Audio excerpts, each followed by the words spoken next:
बुधवार को वित्त मंत्री निर्मला सीतारमण ने करीब 6 लाख करोड़ रुपए की राहत बजट की घोषणा की, जिसमें छोटे उद्योगों को भी राहत देने की कोशिश की है। वित्त मंत्री ने प्रेस कॉन्फ्रेंस के माध्यम से कोरोना संकट के दौरान लोगों को दी जाने वाली राहत बजट की जानकारी दी। इस बजट पर शहर के अलग अलग उद्योग और व्यापार जगत से जुड़े हुए लोगों ने अपनी अपनी प्रतिक्रिया दी है। आप जरा उन लोगों की भी सुनिए जो लोग उद्योग और व्यापार जगत से जुड़े हुए हैं।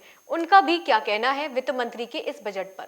जब मोदी जी द्वारा 20 लाख करोड़ की योजनाओं के बारे में बताया गया तो बड़ी खुशी हुई और आज उसी के अनुरूप वित्त मंत्री द्वारा जो अर्थव्यवस्था को संभालने की कोशिश की गई है, एमएसएमई सेक्टर को जो मजबूत बनाने का जो प्रयास किया है वो वास्तव में सराहनीय है।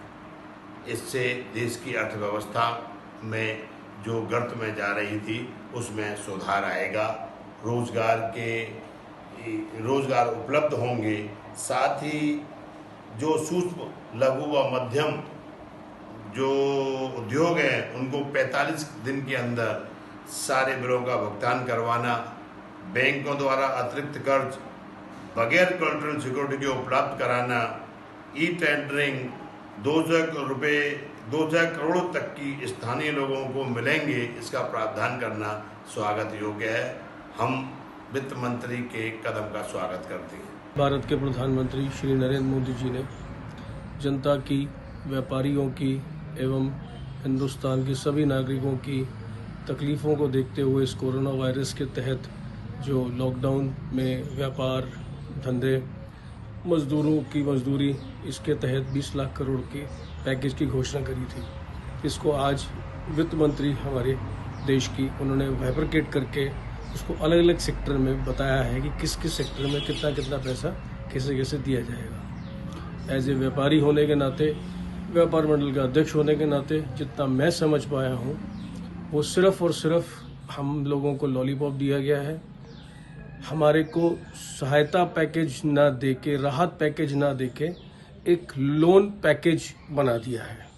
जब व्यापारी कोई भी व्यापार करता है और व्यापार करने में पैसे की आवश्यकता होती है और पहले ही सारे व्यापारी लोग लोन लेके काम कर रहे हैं, उनको और लोन देकर और ऋण में दबाया जा रहा है। एक तरीके से आप इसमें ब्याज की दरों में छूट करते या किसी और प्रकार की जो भी समस्याएं थीं या जो भी प्रॉब्लम आई हैं उनको दूर करने के लिए कोई और राहत व्यापारी को देते तो ज़्यादा बेहतर होता।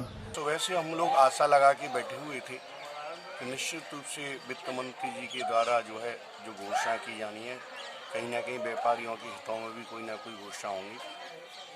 लेकिन इंडस्ट्री क्षेत्र में कर्मचारियों के लिए जो अन्य घोषणाएं की गई हैं उसका हम स्वागत करते हैं। लेकिन इस पैकेज में अभी तक छोटे व्यापारी, पटली व्यापारी, जिन व्यापारियों का 2 माह से जो है कारोबार खुल भी नहीं पाया है, ऐसे व्यापारियों के लिए कोई स्पष्ट घोषणा न करना ये निराशा का वातावरण व्यापारी समाज में पैदा कर रहा है।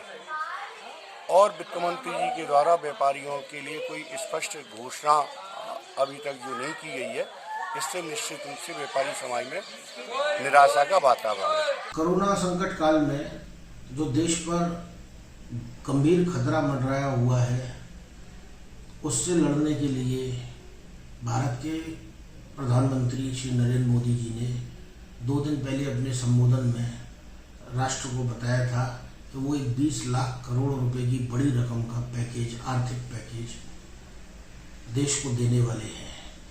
कल उसी क्रम में वित्त मंत्री श्रीमती निर्मला सीतारमण जी ने उसमें से एक हिस्से का विस्तृत रूप से प्रेस कॉन्फ्रेंस के जरिए देश को बताया।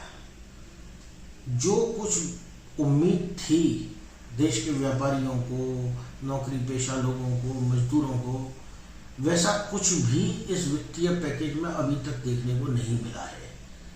मांग लगभग समाप्त हो चुकी है, बाजार 2 महीने से बंद है, लोग बाग घर में बैठे बंद पड़े हुए हैं, आमदनी का कोई जरिया नहीं है, जीवन यापन के लायक संसाधन भी समाप्त हो रहे हैं। और CMI के सर्वे में भी ये बताया गया है कि देश की आर्थिक हालात इतने खराब हो चुके हैं कि एक हफ्ते तक यदि लॉकडाउन और चला तो 1/3 आबादी के पास अपने जीवन यापन लायक संसाधन भी नहीं बचेंगे। ऐसे समय में देश को उम्मीद थी कि वित्त मंत्री और प्रधानमंत्री आर्थिक पैकेज जो लाने वाले हैं उसमें व्यापारियों को ब्याज में,